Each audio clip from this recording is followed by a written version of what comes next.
Divisiveness has taken root in Indian politics to an extent that it has now become, if it wasn't laughable, it has now become an absolute expedient tool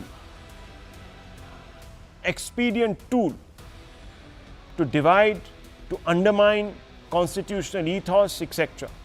The Karnataka government has put a hold on the state level Best Teacher, Best Principal Award, initially set to be given to the principal of Kundapur Government Pre-Graduation or PU College. Following the announcement of the award, some so-called quote progressive individuals unquote took to social media to criticize the decision, leading to a lot of backlash. In response, the state government decided to withhold the award. So first they decided to give it to a particular principal, and that principal, viewers, is on the left of your screens. The controversy that has created or that has been revived has its origin from an incident 2 years ago when Ramakrishna BG, that gentleman on the left of your screens in the blue shirt, the then principal denied entry to students wearing hijabs in compliance with a government order. At that time, viewers, the Karnataka government under the BJP passed an order saying that students with hijabs cannot be allowed into government institutions, especially PU colleges. This move led to widespread protests across Karnataka. You might remember them, particularly in Mangalore, Mandya and Udupi districts. Finally, viewers, the Supreme Court stepped in and a two-judge bench delivered a split verdict, not ruling in anyone's favor. As usual, viewers, the Supreme Court sat on the fence on a very important issue. Because the issue, the heart of the issue, the roots of the issue rather, trace their origins to uniformity, uniform civil code, uniformity, a hard secularism, that religious symbols should not be worn in classrooms. Supreme Court couldn't take a call. But viewers, despite this baggage, this background, the Karnataka government under the Congress thought it okay to give this principal, Mr. BG, the award. But then, viewers, suddenly withheld it. The Best Principal, the Best Teacher award, after Muslim groups, the SDPI, objected. Now, viewers, why did they object? Because they said that this principal did not allow hijab-wearing students into that school, and those shots I showed you, those pictures I showed you. But when we checked who these, quote, progressive intellectuals, unquote, were, we found that they were mostly members from the minority community, from the Congress ecosystem, and also from the Muslim fringe. Let me take you through. Javeria Afreen, verified Twitter account, followed by, quote, Spirit of Congress, and Tasneem Rahmani, unquote. Now, Tasneem Rahmani is not incidental, viewers. The person who's following Javeria Afreen belongs actually to the PFI SDPI ecosystem. And this particular person, Ms. Afreen or Javeria Afreen, said, why was Principal Ramakrishna BG selected for this award? This man has shown his radical face. He discriminated against the students based on their religion and doesn't deserve to be an educational institution. Selecting for the award and then withdrawing the decision is pathetic, unquote. This is what Javeria Afreen has said, viewers. Forgetting that he was only executing orders of a state government. He's doing his job. But he was not getting the Best Principal award for being a gate man. He was getting it for what he's done for students. Then there's Muhammad Abdul Majid. He claims to be the secretary of the Indian Overseas Congress. Yes, that same Sam Petrodawala, viewers. The IOC of the Telangana chapter. He says the principal who shut gates at Karnataka Muslim girl students wearing hijab to school gets state award. Reward for Hindutva, Sanghi for hate. Then there is Sayyid Aleem Ilahi, 15,000 followers, claims to be a journalist, followed by the International Council of Indian Muslims. He says Muslim students were expelled for wearing hijab and left standing in the sun for months by a communal principal. Now the Congress government plans to award him, question mark. The Social Democratic Party of India, the SDPI, had slammed the state government also for announcing an award to Ramakrishna BG and ran a campaign against him, whipping up fervor amongst the Muslim community. Frontline Hindu organizations have condemned the move, accusing the Siddaramaiah government of indulging in appeasement. Is this accusation accurate? Is it malicious? Here are some hard facts that show that the Congress government in Karnataka does rely heavily on the Muslim community's approval. On 28th August 2024, pressure by the SDPI. Remember who the SDPI is, viewers. It is the political wing of the NIA designated terror organization called the PFI. The SDPI said, remove the bow and arrow and the symbol of Hanuman from street lights in Gangavati. The order was revoked. Quickly the government said, okay, we'll remove it, but they revoked their own order only after national outrage, especially when we raised this issue on this show. On 22nd August 2024, Cong SDPI alliance defeated the BJP to win the Bantwal Town Corporation election. Now tell me, viewers, if you're an ally with the SDPI and the SDPI is making such a hullabaloo over this decision, you will perhaps bow to pressure. And this alliance is despite SDPI being linked to the banned terror organization PFI. February 2024, Congress Karnataka state government officially invited Natasha Kaul. Ms. Kaul has supported, quote, pro-separatist line, unquote, and, quote, anti-India narrative, unquote, on Kashmir. I'm not saying this, viewers. The government of India says it. And you can just go to her timeline on Twitter, etc. December 2023, promise by Siddaramaiah to revoke Karnataka's hijab ban in educational institutions. What is the fact? He's making this pledge despite the Supreme Court delivering a split verdict in October 2022 on the constitutional challenge to hijab ban imposed on educational institutions in Karnataka. He actually doesn't have the locus standi right now. 15 December 2023, the Karnataka Congress MLA Prasad Abaya proposes to rename Mysore Airport after Tipu Sultan. The fact is that Tipu Sultan's legacy is up for review on account of atrocities on Hindus and his bigotry. Let's ask some questions. Sudha Halkai, spokesperson of the Karnataka BJP, is here with us. Karan Verma is here with us. Kamru Chaudhary is here with us. Mr. Chaudhary, I want to ask you a question.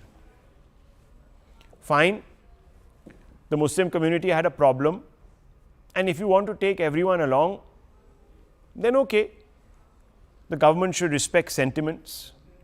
I accept that point of view. For a moment, let me accept it. Though I don't, viewers, but for the sake of argument, I'm accepting it. Then can I ask you, sir, K.S. Bhagwan, who is an individual who has repudiated the Hindu faith, rejected rituals of the Hindu faith, he won the Karnataka Sahitya Academy Award in 2015. It was given by the Congress government.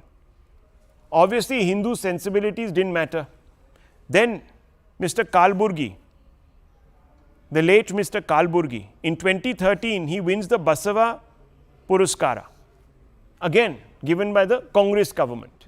Again, viewers, Mr. Kalburgi, unfortunately, condemnably assassinated by Hindu radicals because they said that he was preaching hate against the Hindu faith. Viewers, the uproar, etc., did not dissuade the Congress then giving him this award. So, Kamru Chaudhary, why does one community get preference or their sensitivities get preference over another? Simple question. Rahul, one incident that just now that you were quoting in your start, I believe as a congressman there was a massive error in judgment of the officials who selected this principal Ramakrishna to get this award as the best principal of the state. And I don't deny this, because such a person who was bigoted from the first step itself in implementing the Karnataka BJP's a communal diktat, rather I can say, in removing the hijab of school-going children. So that's one part of it. And the most important part of it, you see, despite the already 2 to 3 years that the Karnataka Congress is ruling Karnataka, the deradicalization process of the government official is yet to take a long time. Mr. Chaudhary, Yes. I asked you The a point, question. let me complete. I asked you a question. You can complete. I just want to ask you the question that I posed to you. Fine, I agree with you. For argument's sake, let's say that the Muslim community would have been upset. And yes, because the Chief Minister wants to carry all sections of the community along with him, he decides now, or his government decides, I don't know if he has done personally or not, but his government decides to withdraw the award. Fine, okay, for a moment, for argument's sake, let's accept it. But I'm asking you, sir, then, why was Mr. K.S. Bhagwan, the late Mr. Kalburgi given awards when you know that the Hindu community had a real problem with it? They also reacted the same way, but they were given awards. Why? No, I told you there's an error in judgment. Such decisions are not taken by the Chief Minister or I'm the asking CMO you. out here. I'm asking there you. are officials I'm asking you, within the sir. system. I'm asking you. Why weren't fine? Forget the error. Now they corrected the error. They've withdrawn the award. Okay. Yes. They've corrected the error. But I'm asking you, why didn't they correct the error with Mr. Bhagwan and Mr. Kalburgi? No, if such a Rahul, case, I believe it should be close. corrected. Oh, it should be because corrected. nobody- Viewers, it should be. Let me one finish, award let me in finish. 2015, Let me one finish. award in 2013. And let me tell you, Padma Award was given to M.F. Hussain. Viewers, there was massive backlash from Hindu community because they said you're giving an award to a painter that has painted Hindu goddesses such a in wonderful objectionable artist postures. had to leave India Then before viewers, the his death. UPA did not. Anybody Then who hang are on. The close UPA had no associates of problems. Congress, But they when we got talk any about problem, creative Rahul. expression, 1 second, madam. When we talk about creative expression, they had a real problem with Salman Rushdie. Two greats, viewers. One a great artist with paint, one with words. One's books not published, one put on a pedestal. How does this work, viewers? Both the Congress government's actions, viewers. Now you tell me, who is exercising the veto power? Yes, BJP, Sudha Halkai, please come in. Tell me, Rahul, why you is this have happening? very well quoted the facts. You have very well quoted the facts. The thing is that today in Karnataka, it is absolutely the sinister design of the deep states. And I will tell you, today Karnataka is absolutely in a nightmare where the present Congress government is run by and scripted and directed by these fringe elements, by these radicalists. And absolutely they are performing and playing according to that. Okay. Whoever is close to the Congress government, whoever is along with the appeasement politics, in the path of appeasement politics, they are awarded here. It is absolutely very clear. It is absolutely Take clear. it from the Karan clear Verma, cut. let me Take it ask from you the- then. You see, Kamru Chaudhary talks about errors of judgment. Now, the SDPI, many people compare it to some of the Hindu fringe organizations. Yet the Congress has an alliance with the SDPI. Is that not an error of judgment, Karan Verma? Had the BJP tied up with an so-called equivalent organization, which I have not come across though, because the SDPI is really a brutal fringe organization, really radical. But even if you were to say that they take in or give a ticket to somebody who's accused of bigotry, etc., there would have been a meltdown. But here, the Congress comes out and says, we have an alliance with SDPI, we won an election with them. So, Rahul, I'm actually not surprised. I mean, that's been the tradition of the Congress party. They've capitulated in front of radical Islamists right from the days of Shah Banu. So, to appease this vote bank, and it's so clear in every study that in Karnataka, it was one-sided. The vote of the Muslim community was one-sided, and they're allowed to appease them. Whether it's Siddaramaiah standing in Hubli and saying, I have to allot you 10,000 crores. I mean, such a statement. Whether it's 1,000 crores worth schemes that have come, or the grants to the Waqf board, the grants to various minority welfare schemes, that's been clear. Whether it's inclusion of the entire Muslim community in OBC.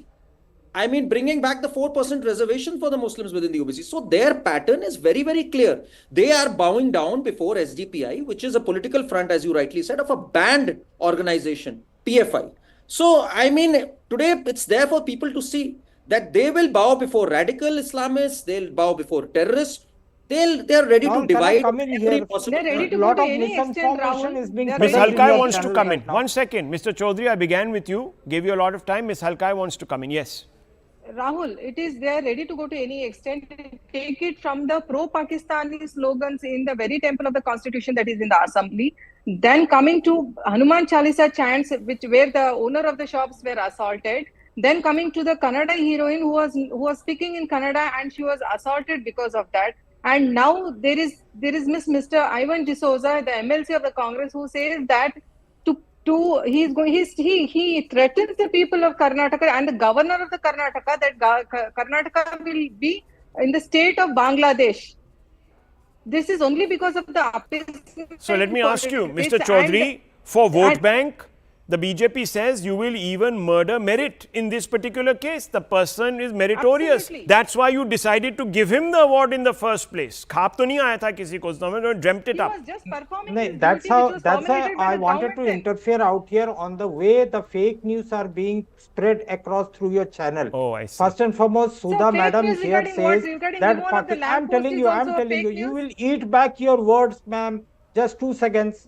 Nasir Hussain Zindabad was being projected as Pakistan No, Zindabad. please. That was and actually fact checked. I'm shamelessly- sorry, I'm stopping you there, No, Mr. that Chaudhary. is not No, fact check. please. This That was is proven. not In fact fact, check, the Congress Rahul. apologized. Rahul, Viewers, this is second fact absolute check. lies. Second fact This check. was actually Second fact tested. check. I'm telling you, No, second please. fact I check. have to Congress lower your does fader. not I'm have sorry, an Mr. analysis. Chaudhary. I don't like to do it. But tonight, you are trying to now twist the facts in such a way, Mr. Chaudhary. You're twisting the facts in such a way that you're denying what was proven.